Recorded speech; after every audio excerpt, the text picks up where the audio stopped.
Hello, here we are in my trusty garage with my unwashed hair today, so excuse the my aesthetics. I've got another exciting video for everybody today, and this one is the difference or the advantage of a pneumatic preload adjuster on your shock absorber over a hydraulic one. I can see everyone's like, I've been wondering about that for so long. Thanks, Rick, you legend. So anyway, here it is.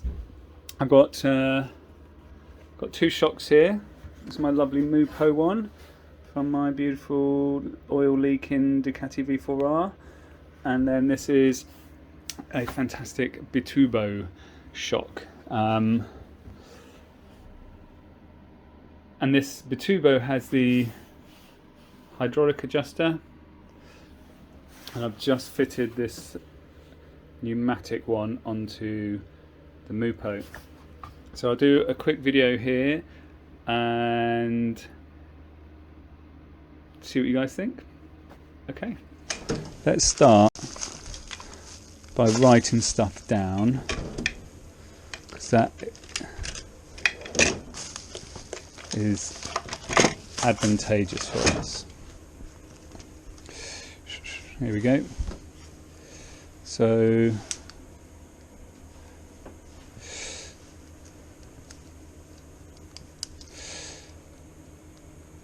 preload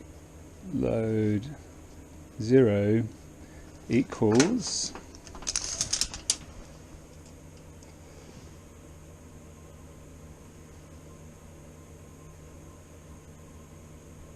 (171 millimeters). 171 millimeters. 1, 2, 10, 11, 12. 12 clicks, and the tone of my voice changed a bit then because the resistance increased, which suggests to me that a lot of those turns weren't doing much. So we're at 171 beforehand with no preload, and we've got halfway, and we have got 171 millimeters.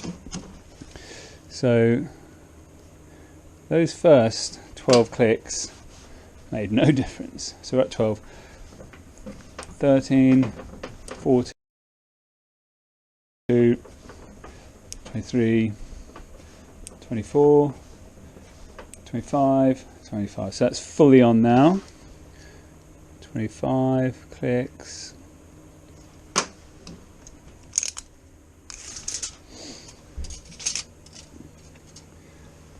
(16.6). 166.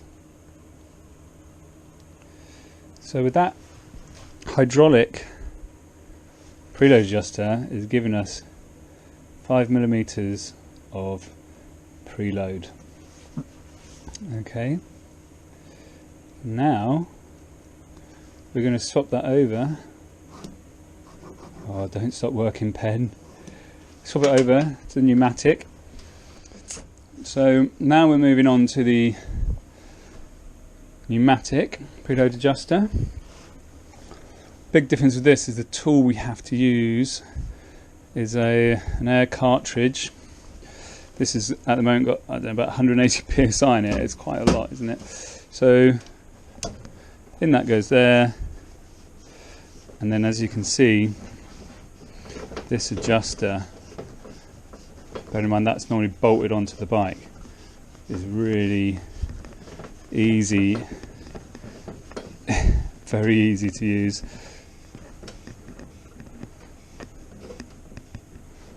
There we go. I think that's the maximum preload,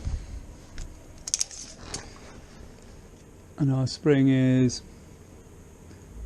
120 millimeters. So write that down. 120. Just take this off. Check that again. Yep, 120. Now, I don't know if you can see this on the camera.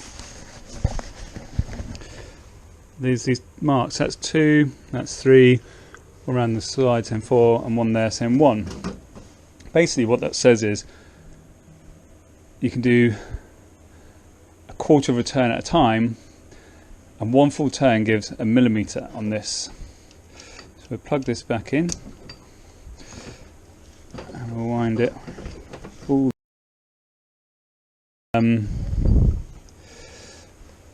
120, 200 quid just for the collar. The canisters here, these are quite expensive. They're like 300 or 400 quid, but you get one, you can use it on loads of shots. So then we've taken it all the way off, and we have got 109. Let's take this off.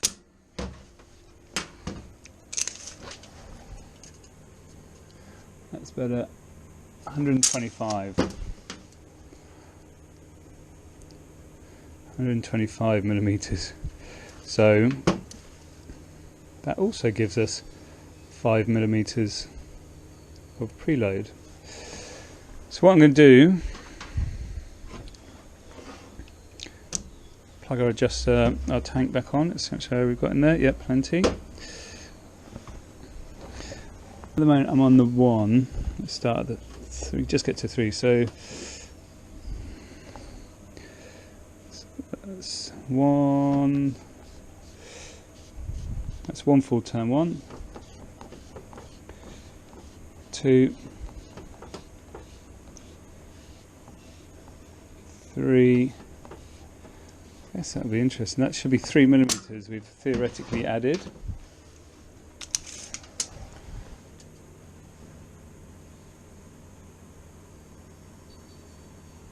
122. So 3 turns gave us 3 millimeters of preload, and that is the biggest benefit, which sounds really, really anal, but that's the biggest benefit of these systems, is they're accurate. Whereas the old hydraulic does adjust it, but you need to measure it on the spring when you adjust it. Whereas this system, you can rely on it, it's accurate. So a little bit, well, I suppose there's nothing in the adjuster. You'd have a screwdriver or an air tank, adjust the collar, and that's the big difference.